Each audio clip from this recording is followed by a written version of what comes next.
अगर आप एक विद्यार्थी हैं या फिर एक शिक्षक हैं तो आपको यह कहानी ध्यानपूर्वक सुननी चाहिए। आपको अगर यह कहानी अच्छी लगे तो हमें कमेंट में ज़रूर बताएं। चलिए बिना देर किए कहानी शुरू करते हैं। यह बात बहुत साल पहले की है, जब किसी नगर में एक बहुत प्रसिद्ध संत हुआ करते थे। उस संत के पास शिक्षा लेने के लिए कई सारे शिष्य आया करते थे। एक दिन एक शिष्य ने उनसे प्रश्न किया, गुरुजी, आप हमें ज्ञान देते हैं, क्या आप इन ज्ञान कहाँ से लिए हैं?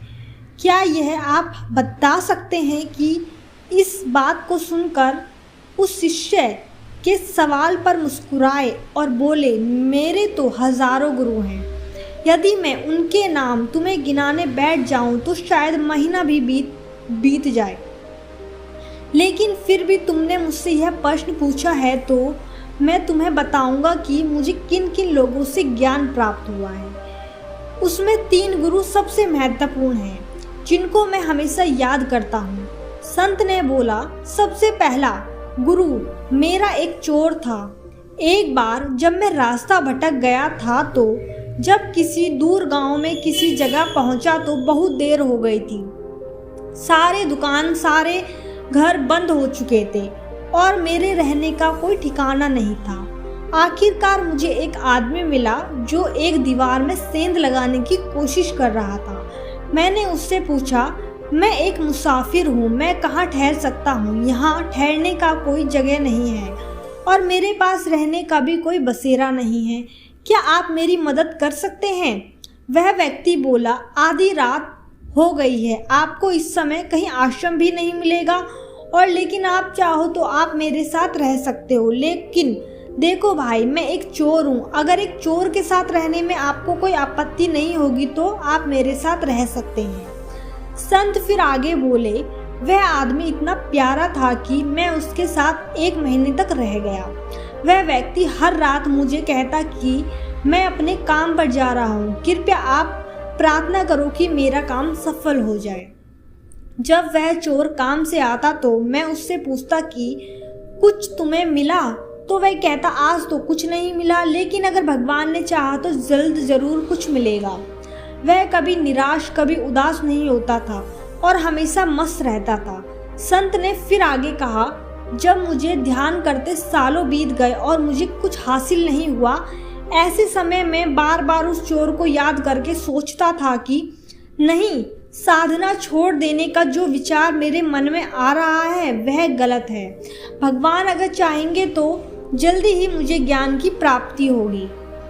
संत ने आगे बोला, मेरा दूसरा गुरु एक कुत्ता था। एक बार बहुत गर्मी वाले दिन मैं बहुत प्यासा था, पानी की तलाश में इधर उधर घूम रहा था। तभी एक कुत्ता दौड़ता हुआ आया। वहां पर एक तालाब था। वह कुत्ता बहुत ही प्यासा था। कुत्ता उस तालाब के पास गया और उसे एक और कुत्ता नजर आया जो उसकी परछाई थी। वह उसे देखकर डर गया और पीछे हट गया। कुत्ता जोर जोर से भौंककर डराने लगा, लेकिन उससे कोई फायदा नहीं हुआ।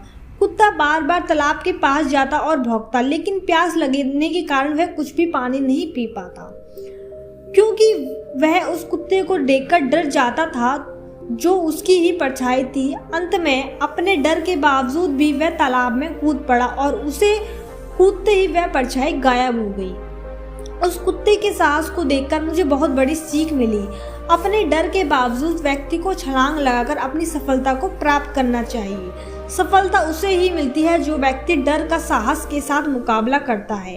इसके बाद संत ने कहा, मेरा तीसरा गुरु एक छोटा बच्चा है। एक समय की बात है, मैं एक गांव से गुजर रहा था कि मैंने देखा एक छोटा सा बच्चा एक जलती हुई मोमबत्ती को सामने गिरजाघर में रखने के लिए जा रहा है।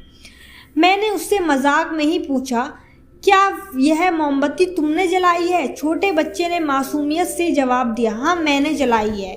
फिर मैंने उससे कहा, एक समय जब ये मोमबत्ती बुझी हुई थी और फिर एक समय आया जब यह मोमबत्ती जल गई।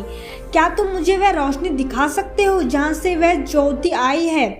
इस पर बच्चा जोर जोर से हंसने लगा और फूंक मार कर मोमबत्ती को बुझा दिया और वह बोला, अब आप मुझे बताइए कि ज्योति कहाँ गई? यह बात बोलकर संत आगे गया और कहा, मेरा अहंकार चूर हो गया और उसी क्षण मेरी मूर्खता का एहसास हो गया। इसके बाद उन्होंने साधारण सांसारिक ज्ञान प्राप्त करने से हाथ धो लिए और कहा, नहीं, अब मुझे अंतर्मन का ज्ञान चाहिए।